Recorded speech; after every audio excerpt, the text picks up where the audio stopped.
Hello, my fellow investigator.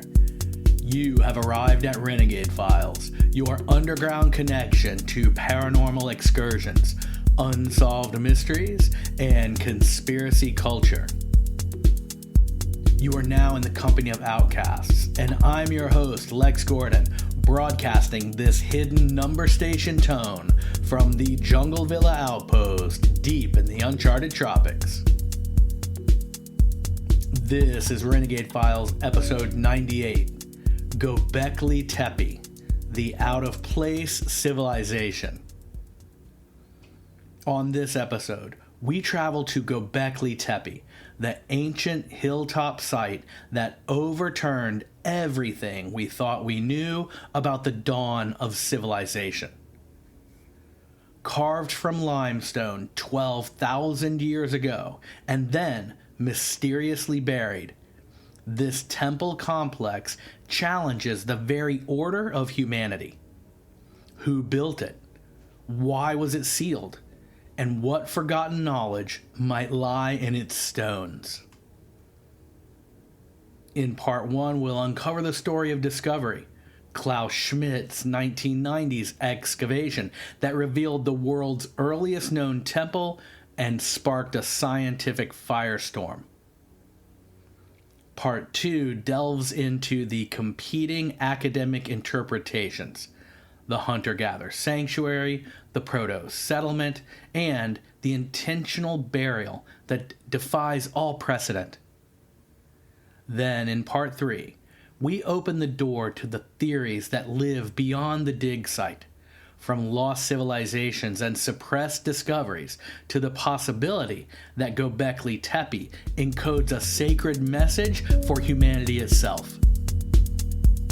The story of Göbekli Tepe blends archaeology, myth, and open-minded investigation into one unforgettable journey through deep time. So put on your desert hat, grab your field gear, and join me on an expedition into the past as we try to decide whether these ancient builders were our hunter-gatherer ancestors or the race of advanced tech builders who came well before us all. This time on Renegade Files, it's episode 98, Göbekli Tepe, the out-of-place civilization.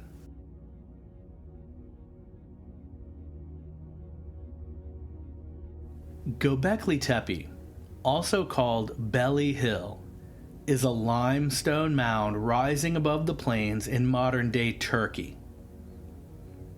Beneath its soil lay circles of towering T-shaped pillars carved with foxes, serpents, vultures, and symbols whose meanings we still debate.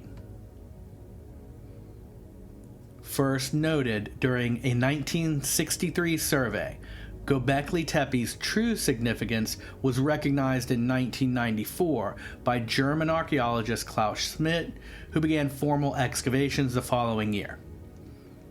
The work continues today under a German-Turkish collaboration, and in 2018, the site was inscribed as a UNESCO World Heritage Site. What we can say with confidence is that the exposed enclosures date to the pre-pottery Neolithic, roughly the 10th and 9th millennia BC, making these the earliest known monumental megaliths on Earth.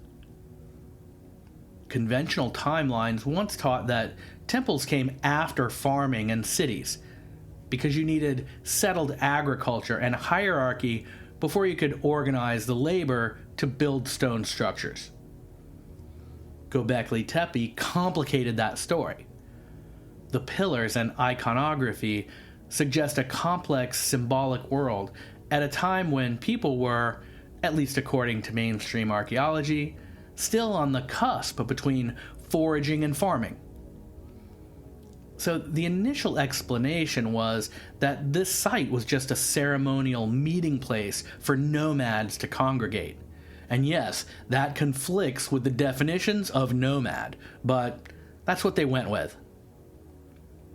Even more confounding, the structures appear to have been repeatedly buried and then rebuilt, with evidence of deliberate backfill sealing the earlier phases, a behavior that raises questions about ritual cycles and intentional concealment. But the picture is evolving. Recent reporting and synthesis point to domestic traces within the wider cultural landscape known as the stone mounds, suggesting some level of settlement, food processing, and water management around these monumental enclosures. That evidence challenges the older idea of a purely standalone worship sanctuary, and hints that life and ritual may have interlocked here more tightly than we first imagined. So, what exactly is Göbekli Tepe? A temple complex? A seasonal gathering place? A settlement nexus? A memory machine in stone? The truth is still under excavation, literally. Less than 1/4 of the mound has been explored, and each season adjusts the dials of our interpretation, which is why this episode matters right now. We're going to map what is known, test what is argued, and then follow the story where it most vibrates in the public imagination, into the contested territory of suppressed knowledge and cosmic origins. In part 1, we'll set the factual ground. We'll place Göbekli Tepe on the map and calendar and meet the people who brought it to light, and explain how the site is organized and managed today. We'll also look at the basic architectural grammar of those T-pillars, the animal reliefs, the enclosures, and the timeline that anchors everything that follows. In part 2, we'll go through the mainstream ideas, the hunter-gatherer sanctuary hypothesis, the emerging settlement evidence, and the debate over sequence and purpose. We'll weigh arguments about the intentional burying of these structures, and this is an act that reads like ritual closure and has fueled both sober hypothesis and wild speculation. And then in part 3, we dive into the deeper narratives that thrive in the margins and in the alternative ways of thinking. We'll examine the lost civilization hypothesis and the claim that Göbekli Tepe is a surviving fingerprint from a forgotten high culture.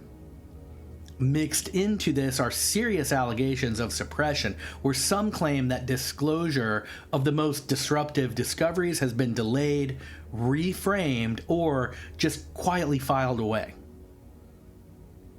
We'll survey hidden knowledge claims, sacred codes embedded in the carvings, and the theory that the site encodes an intentional program for human consciousness.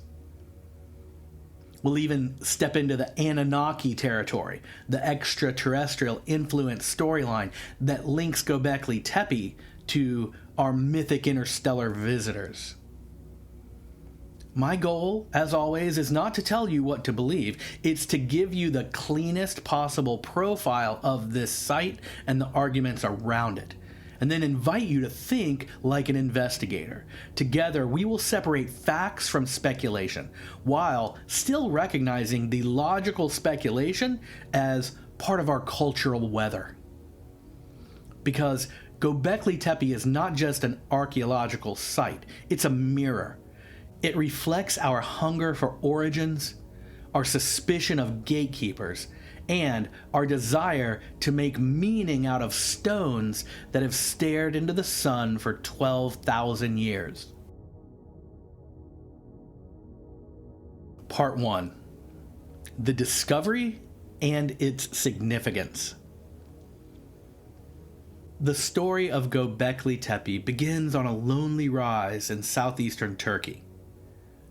This is a landscape where herders and farmers still work the same wind-swept ridges their ancestors crossed tens of thousands of years ago. Under this unassuming hill, preserved beneath layers of intentional backfill, rests one of archaeology's most astonishing discoveries, the world's earliest known monumental temple complex. In 1963, a joint survey by the University of Istanbul and the University of Chicago cataloged an unusual scattering of flint tools and limestone fragments on this hilltop. These shards of stone were the first clues. The team found some larger rectangular stones embedded in the soil of the hill, and local farmers explained that they believed them to be ancient burial headstones. That's what they looked like, and at the time, the academic team noted the site as a possible Byzantine cemetery or a modest Neolithic settlement of sorts, and then they just kind of moved on. For 30 years, this mound sat untouched, its true nature hiding under a layer of sand. Then everything changed in 1994 when German archaeologist Klaus Schmidt, then with the German Archaeological Institute, visited the hill while studying nearby Neolithic settlements, and with a little digging, he discovered that the limestone blocks were not tombstones, but the tops of massive T-shaped pillars. The following season, formal excavations began under his direction, revealing rings of megalithic columns, each up to 20 feet tall and weighing as much as 20 tons. They're arranged in circular and oval enclosures that are cut into the bedrock. Radiocarbon dating of associated sediments and organic material placed the earliest construction at about 9600 BC, centuries before anything built in Sumeria, Egypt, or Stonehenge. These dates pushed organized monumental architecture back by 6,000 years and upended a central assumption of human history, which is that complex religious architecture followed agriculture and not the other way around. Göbekli Tepe suggested that ritual and belief might have been the spark that ignited civilization itself. Schmidt and his team excavated for 2 decades, mapping multiple concentric rings of pillars carved with animal reliefs, foxes, boars, snakes, and also abstract symbols. Each enclosure contained 2 larger central pillars set facing each other, often with anthropomorphic arms and hands etched along their sides. To Schmidt, these were stylized human figures, guardians or deities standing in a sanctuary that served as a meeting ground for scattered hunter-gatherer groups of the Upper Mesopotamia region. So, I guess he thought that between looking for berries and grubs to survive, these tribes got together on the weekend and built one of the most astonishing stone temples we've ever discovered. Either way, the discovery reshaped archaeology overnight. Here was evidence that nomadic societies could mobilize hundreds of people for stone construction long before domesticated crops or the development of metals. The development of the use of metals. If we're going what the mainstream says, it implied social organization, spiritual hierarchy, and a shared cosmology among people we once thought too primitive for such undertakings. Excavations also revealed something even stranger. Each circle appeared to have been carefully buried at some point, purposefully filled with rubble and refuse from the later phases, and then replaced by a new sanctuary built on top. This deliberate backfilling perplexed researchers. Was it ritual closure? an act of preserving something sacred beneath the earth, or some way to protect the structure from profane hands. That pattern would fuel future speculation and become a touchstone for alternative interpretations of the site's purpose and age. After Klaus Schmidt's death in 2014, responsibility for Göbekli Tepe passed to the German Archaeological Institute in partnership with Turkey's Ministry of Culture and Tourism. Together, they manage ongoing excavation, preservation, and visitor infrastructure through a project known as the Taz Tepeler Initiative, which includes other related Neolithic mounds in the region.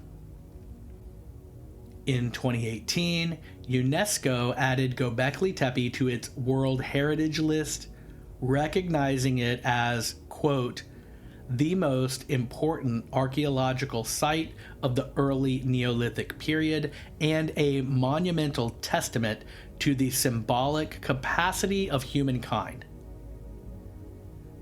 Today, the site is both a research laboratory and a tourist destination.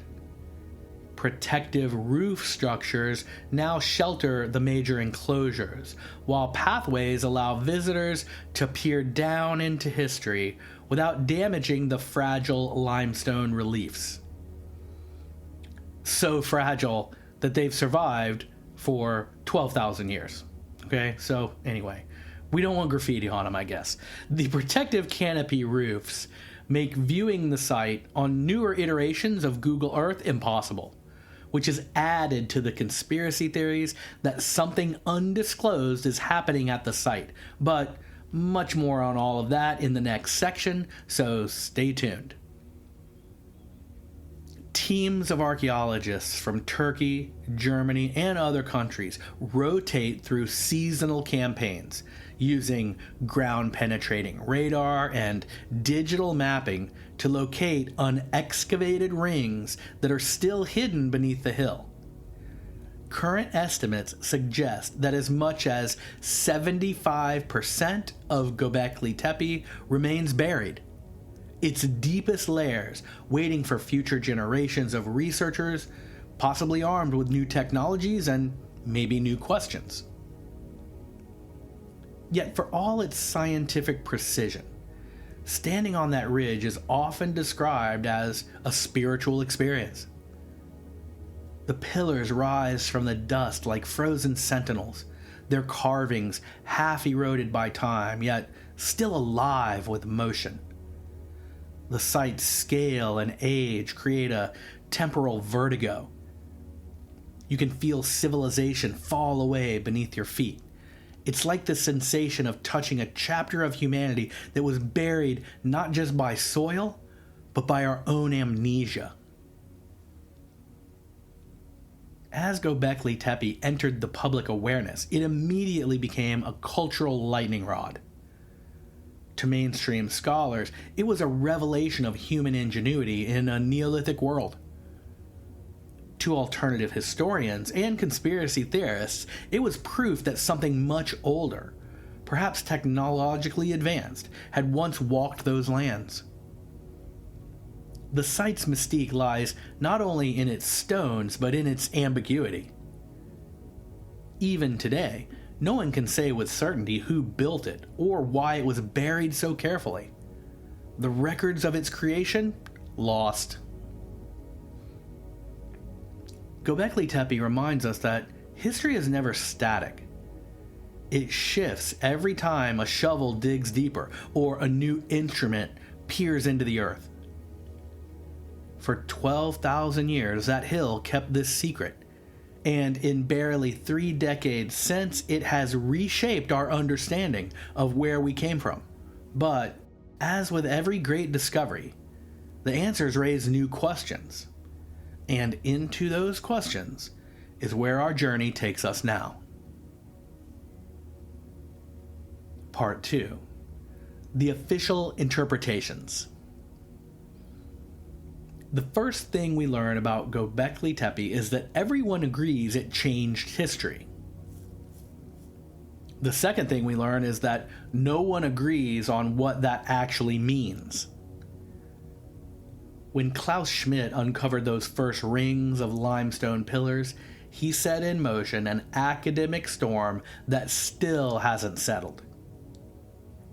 Some saw a religious revolution, others a social one, and still others a puzzle whose missing pieces might change the entire timeline of civilization. To understand how the official story took shape, we have to picture what the site looks like when the excavations began. The hill was a barren mound under a fierce Anatolian sun, wind blowing loose soil off of half-buried stones. Each trench opened onto something older than anyone expected. Massive pillars arranged in circles, carved animals leaping across their surfaces, and evidence that these enclosures had been deliberately entombed under thousands of tons of debris. Schmidt's interpretation, which dominated early publications, was that Göbekli Tepe represented the world's first temple, a place of ritual gathering for nomadic hunter-gatherer groups. In this view, the site was not a village or a city, but a sanctuary, a shared ceremonial center where scattered tribes came together to perform rituals that bound them culturally and spiritually. Right away, to me, this sounds like a wild guess. But if he was right, the significance would be staggering. If ritual cooperation existed before agriculture, then religion, art, and symbolic thought were not byproducts of civilization. They were its architects. People didn't start building temples because they had spare time after farming. They started farming because they needed food to sustain the gathering in these temples. That reversal of cause and effect became known as the sanctuary first model, and for a while, it dominated both the literature and the public imagination. It placed Göbekli Tepe as a spark point for human culture, an origin myth made tangible in stone. Let's stop here for a second and wonder, why would mainstream archaeology need to create such a sanctuary-first model of civilization? It's because they refuse to go back on their previous ideas that civilization always marches in an uninterrupted parade from less advanced to more advanced. You see, Göbekli Tepe was built at a time when the mainstream tells us people had never built anything yet. Not just that, but it was built at a time when we wouldn't build anything at all beyond stick huts for another 6,000 years. The mainstream insists that no advanced civilization could possibly exist before the hunter-gatherers because society evolves toward higher intelligence and bigger tech, and how could it not? We are obviously the smartest animals to ever walk the earth. It is this arrogance of modern genius that arrests archaeology into a story in stone. So, what is that story? The official theories and timelines. Archaeologically, Göbekli Tepe sits within the pre-pottery Neolithic A and B periods, roughly between 9600 and 8200 BC. The earliest and deepest enclosures, designated level 3, contain the largest T-pillars with the most refined carvings. This is something that we see in ancient Egypt. The deeper, older artifacts are higher in precision. So at Göbekli Tepe as well, the later, smaller enclosures built above show a simplification of design, perhaps indicating either evolving ritual functions or a decline in resources and organization. The conventional explanation holds that mobile groups of foragers gathered at Göbekli Tepe every year, erecting each stone circle as a part of their cyclical ceremonies tied to death, fertility, and the movements of the stars. Over time, these gatherings may have catalyzed more permanent social structures, domestication of plants and animals, a shared iconography, and a sort of proto-writing in these abstract symbols that appear on the pillars. Early mainstream researchers cautioned against over-romanticizing the site. There were no dwellings, no hearths, no burials, at least not initially. What was unearthed looked like a sacred complex rather than a town. Excavation layers showed flint tools, animal bones, and refuse from feasting, which supported the idea of a periodic ritual. Newer discoveries, however, have begun to complicate that model.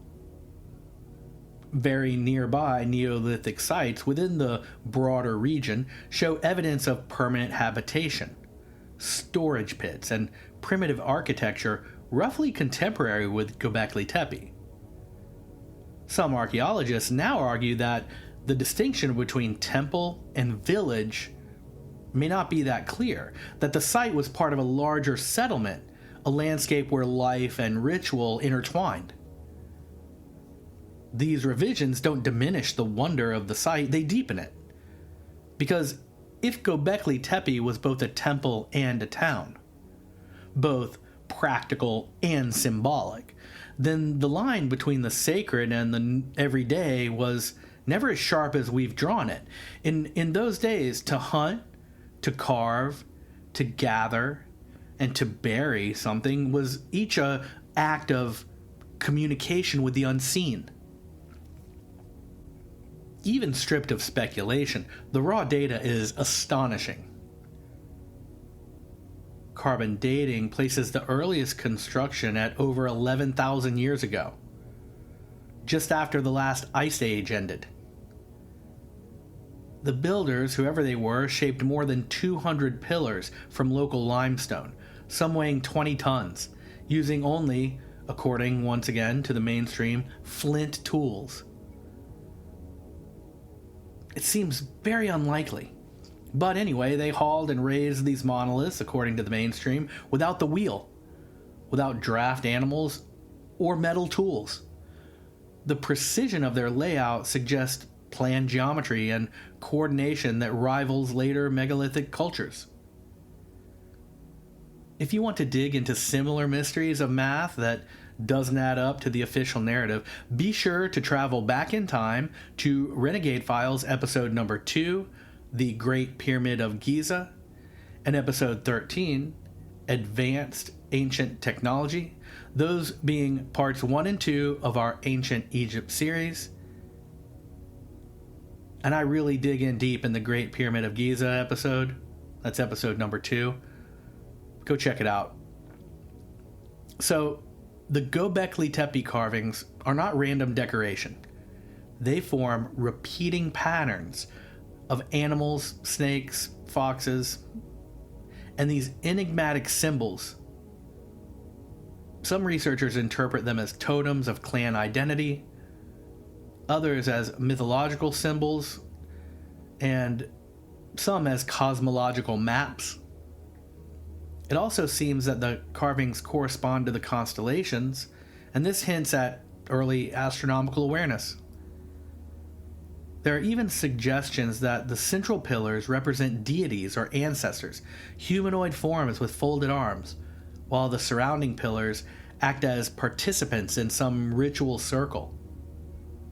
If this is the case, the builders encoded a spiritual hierarchy in stone, one that predates these later pantheons that we're all familiar with.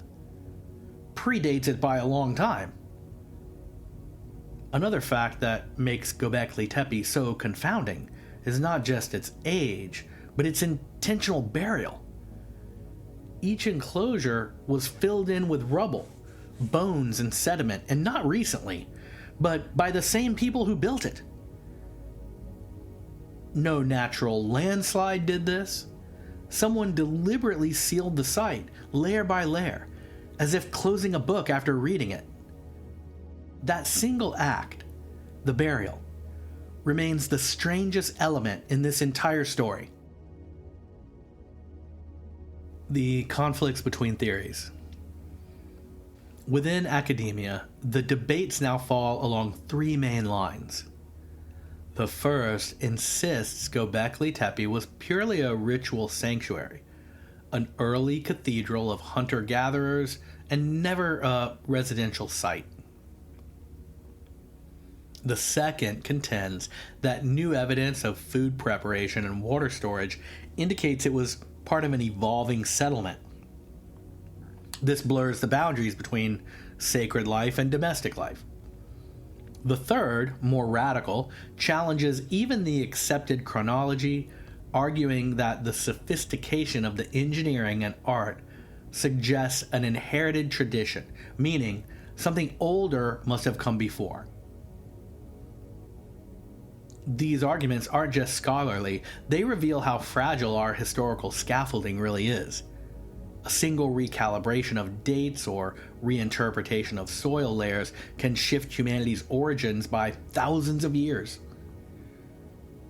And then there's the deeper tension, the one no paper will phrase directly, but that everyone senses. Göbekli Tepe doesn't just rewrite the timeline. It hints that civilization may not be a straight line at all. It might rise and fall and rise again, leaving traces like faint echoes. This mirrors what so many feel about the pyramids of ancient Egypt. That's where the strangeness begins to seep through the cracks of consensus. That's why the site is entombed so carefully. What memory were the builders protecting or hiding? Each year, as the excavations expand, the questions grow louder.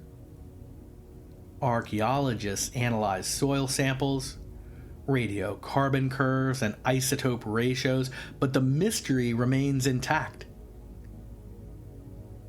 There are whispers among field teams and visiting theorists alike that Göbekli Tepe feels way older than it should be. As if it were built not at the dawn of civilization, but at its dusk, the last project of a culture vanishing beneath something that we don't understand. And that idea, whether you find it thrilling or heretical, leads directly to what we'll explore next. When official explanations fall short, unofficial ideas will always rush in to solve the mysteries. Part 3. Conspiracy theories surrounding Göbekli Tepe. From the moment the site entered the public imagination, it began drawing in alternative researchers, fringe historians, and cosmic theorists, each eager to find new evidence of our origins and past. The official excavations revealed skill, order, and intention far older than our textbooks would allow. But what happens when a site appears to outshine the tools, technologies, and social systems supposedly available at the time? The gap between what science can prove and what the imagination suspects becomes wider. And that's where the story of Göbekli Tepe fractured, splitting into two worlds. One of careful excavation, and the other of forbidden history. The lost civilization hypothesis. Among the most persistent theories is that Göbekli Tepe is not the beginning of civilization, but a remnant of some earlier one. A fragment left behind by a culture that rose and fell long before recorded history. This idea makes sense, and it was popularized by writers like Graham Hancock, then echoed through countless online forums and documentaries, suggesting that humanity once reached an advanced level of knowledge, astronomy, architecture, and perhaps even energy manipulation, only to be nearly wiped out by cataclysm around the end of the last ice age, roughly 12,800 years ago. This cataclysm is known as the Younger Dryas period, and it is now recognized by many in the mainstream. In this framework, Göbekli Tepe becomes less a miracle of primitive ingenuity and more a message in a bottle, an outpost of surviving buildings, preserving knowledge after disaster. The Younger Dryas impact hypothesis proposes that a meteor strike caused global flooding and temperature collapse at precisely the same time Göbekli Tepe's construction began. It is not a coincidence, people argue. It's a timeline overlap, the mythic Great Flood and the dawn of our rediscovered civilization. Skeptics counter that no direct evidence connects Göbekli Tepe to any other civilization. The art and architecture, while advanced, fit within what motivated hunter-gatherers and what they could achieve. But the myth refuses to die, partly because it resonates with some deep human psyche, the sense that we have forgotten something essential about ourselves. The lost civilization story persists because it offers both a wound and a cure, a trauma of ancient collapse, and the hope that wisdom we once held might still lie buried in the stones. Then we have the suppression of information theory. If the lost civilization hypothesis is the body of a conspiracy, suppression is its heartbeat. Proponents claim that archaeological institutions, government agencies, and academic gatekeepers are actively downplaying or concealing evidence that does not fit the accepted timelines. They point to slow publication schedules, restricted access of deeper excavation zones, and this decades-long lag between Göbekli Tepe's initial discovery and its global disclosure. In this view, the control of information is not accidental, it's structural. Universities depend on funding that favors conformity.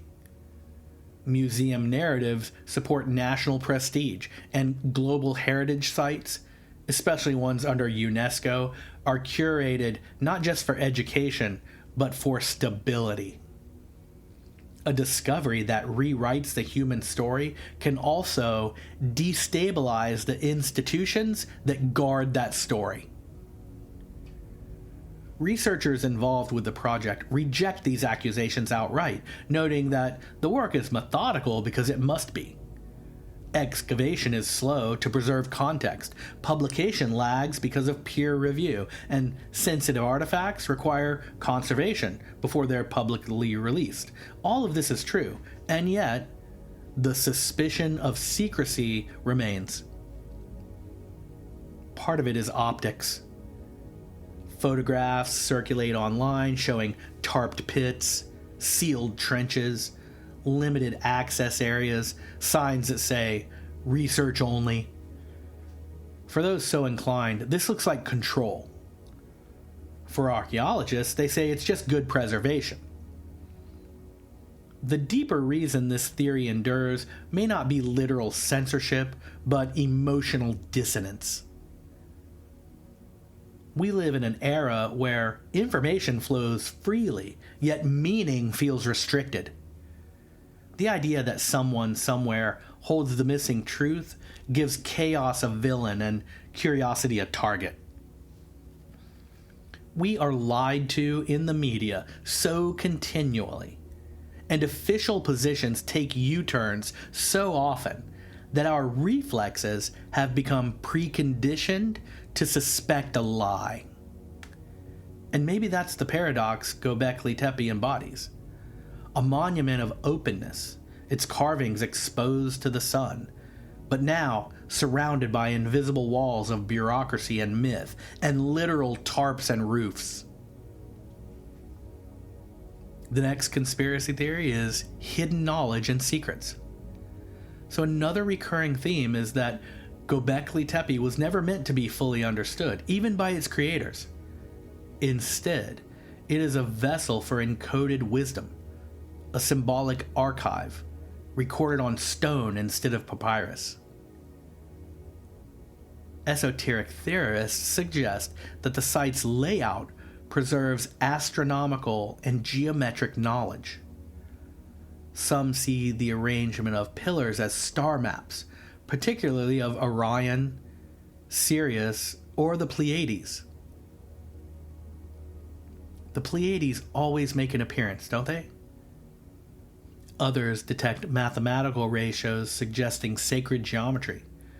The same proportions later echoed in Egyptian and Mesoamerican temples. A particularly provocative argument claims that the animals carved into the pillars correspond to constellations, forming a celestial calendar that recorded catastrophic sky events like comet impacts. That might explain why they quickly buried the artifacts right before the Younger Dryas Comet cataclysm, to protect it. This idea gained traction after a 2017 study proposed that one specific pillar, known as the Vulture Stone, actually depicts an ancient cosmic collision. Mainstream science treats this very cautiously. The connections, they say, are speculative, and symbolic associations are notoriously subjective. But it's difficult to dismiss the intuition that these carvings meant more than just decoration. Each animal, each symbol may represent a totem, a myth, or a code. In some esoteric traditions, wisdom is preserved through image rather than language, precisely because language changes and images endure. Göbekli Tepe might have been built not to communicate locally, but to communicate forward, to us, or to whoever comes after us. That possibility gives the site an eerie relevance in our digital age. We no longer carve things into stone. One computer glitch and you lose all the data you have. Back that drive up. We too crave data that is timeless. We hope that somehow far in the future, people will know what we thought was cool. People will see our photographs. People will be able to read the things that we wrote or hear our voices. Maybe Göbekli Tepe was doing this same thing, using the only medium it had, permanence. Something that we seem to have lost.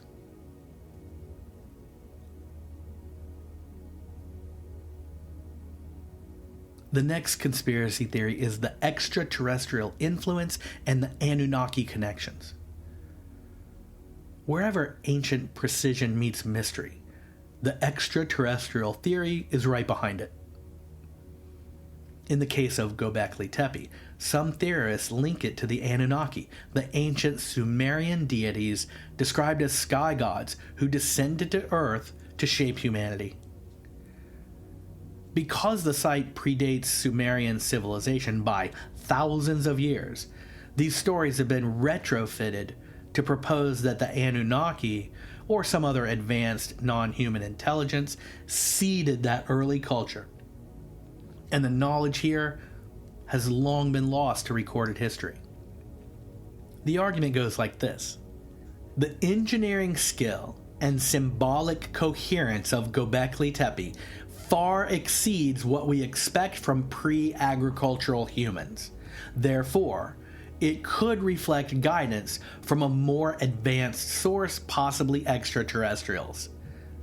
Some link this to alleged anomalies in other megalithic sites, precision stonework at Pumapunku, astronomical alignments at Giza, or myths of the star teachers among early civilizations. Mainstream archaeology calls this unnecessary. The leap from unexplained to unearthly, they say, underestimates the ingenuity of early humans. Okay, fair enough, but the idea persists, fueled by cultural myth and an underlying desire to believe that we are part of a larger cosmic story, and most importantly, not alone. And yet, the carvings at Göbekli Tepe, those humanoid figures with non-human proportions, birds carrying spheres, these things do seem to whisper something beyond our frame of reference. Perhaps it's all projection or just art, or maybe the stones remember a time when the sky itself felt closer. The next conspiracy theory is the sacred code for human evolution theory. So, beyond aliens or lost cities lies a subtler idea that Göbekli Tepe encodes a psychological technology, a ritual architecture designed to transform the human mind. This interpretation draws from anthropology, mythology, and modern consciousness studies. It suggests that the act of building such a monumental site at the dawn of settled life was itself a spiritual practice and a deliberate attempt to externalize spirituality. The rings of pillars become symbolic circuits, each enclosure a neural loop, each carving a mental key. In this reading, the builders weren't just worshiping gods, they were constructing a mirror for consciousness. Some theorists take this further, arguing that the site's geometry and animal symbolism correspond to stages of human evolution, both biological and spiritual. The serpent is for awakening energy. The vulture is transcendence. The fox is for new intelligence. These symbols, combined with the site's repetitive reconstruction and burial, hint at a cyclical ritual meant to guide or preserve humanity's awareness through ages of forgetting. This is speculative, yes, but strangely coherent with what we see at the site. If Göbekli Tepe was a tool for awakening, maybe its reemergence now, after 12,000 years, is no coincidence. Perhaps the code is activating again, just when our species needs to remember what we once knew. And finally, we have the intentional burial mystery. And this is really not a conspiracy theory. It's just a way to look at this as something a little more mysterious. Of all the enigmas at Göbekli Tepe, none captivates us more than its deliberate burial. The act itself is without precedent. No invaders destroyed it. No disaster buried it. The people who built it filled it in by their own accord, sealing it like a time capsule. But why? Mainstream archaeology suggests ritual closure, the end of a sacred cycle, or simple repurposing of the hill. Seems a bit much, right? But to others, the burial was an act of protection. Perhaps they knew the Younger Dryas asteroid catastrophe was coming, and they buried their knowledge to save it from oblivion. Another interpretation is metaphysical, that the burial was a ritual of concealment meant to withdraw sacred power from the world. In many traditions, when an age ends, Its temples are closed and hidden to prevent misuse in the future. Maybe Göbekli Tepe's builders were not abandoning their faith, but safeguarding it. And there is one final haunting possibility: that the burial was a goodbye. The act of a people who knew their time was ending, and who chose to cover their legacy rather than watch it crumble. 12,000 years later, we dig into that silence, unearthing not just stones, but intentions. Every shovel of dirt reveals a decision, a choice made by hands that we will never see again. Was Göbekli Tepe buried to preserve truth, to conceal danger, or to hide something that humanity wasn't ready to face? Maybe they dug too deep, maybe they looked too far, and maybe what they saw scared them. No one knows. But as the dust clears and the carvings return to the sun, it feels less like discovery and more like remembering. Whatever was put to sleep on that hill seems to be stirring again. My summary. What do we really know about Göbekli Tepe? A few stone rings, 12,000 years old, a hill that hides more than it reveals, a story still unfolding, one stone at a time. Everything else, no matter who's telling it, archaeologist, historian, theorist, or dreamer, is just interpretation. A best guess made from the faintest of echoes. And that's the quiet truth that most people overlook. Archaeology is speculation wrapped in dirt. The most brilliant academic paper and the wildest internet theory are separated only by tone, not by certainty. The stones themselves don't lie, but they don't explain either. They just stand there, carved by hands that moved with a purpose we can't understand. Maybe they were building the first temple. Maybe they were finishing the last one. If the mainstream story is true, then Göbekli Tepe marks the dawn of civilization, the moment when wandering hunters first sat down to dream together, to mythologize their fears, and to build stone structures to that belief. But if even part of the alternative stories are true, if some fragment of ancient memory survives in the myths of floods, sky gods, and lost golden ages, then we are not looking at the birth of civilization, we are looking at its rebirth. A chapter after a forgotten preface.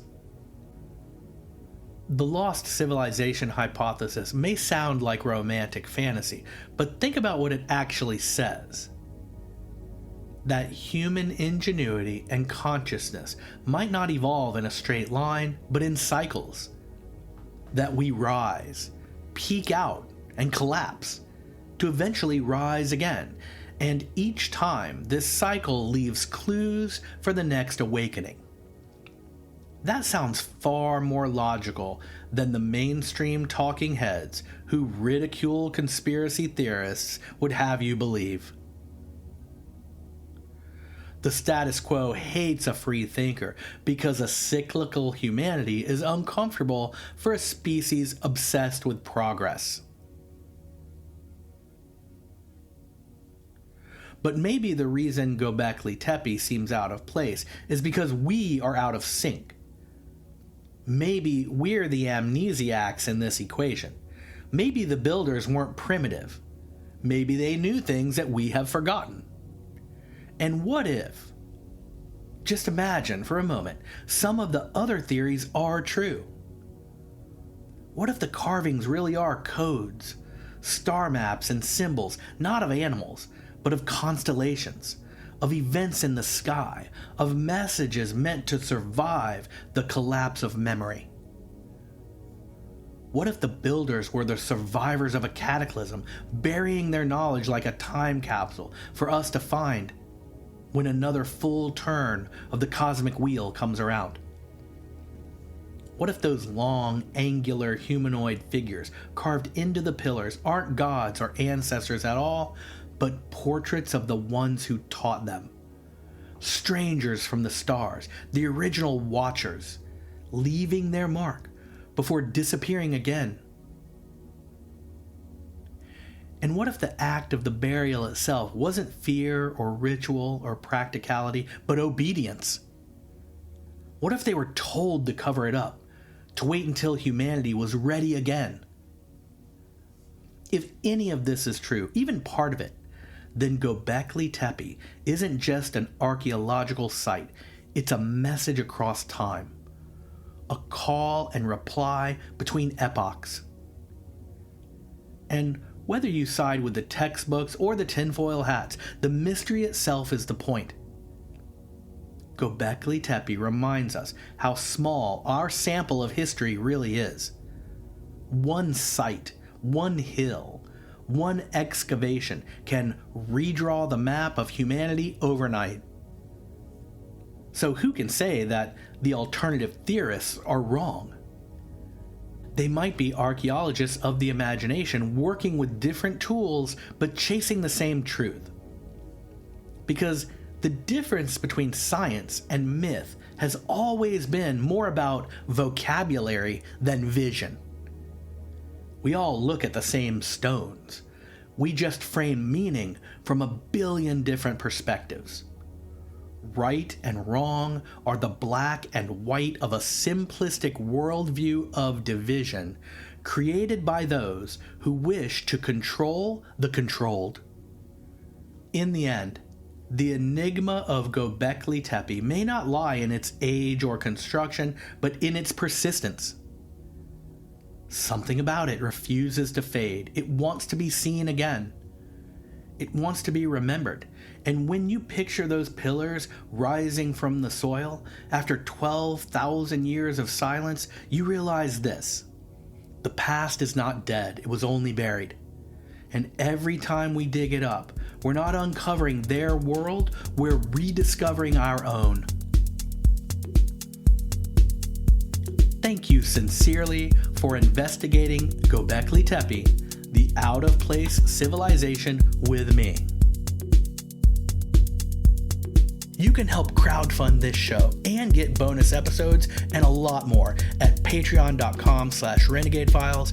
And thank you if you're an RFA agent in the Renegade Files agency on Patreon already. You make this show work. Subscribe or follow Renegade Files right now wherever you're listening, so together we can meet here next Wednesday to explore the deepest covert stories where logic clashes with the official narrative.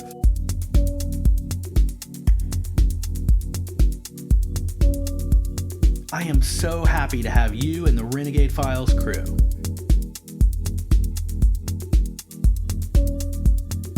I'm your host, Lex Gordon.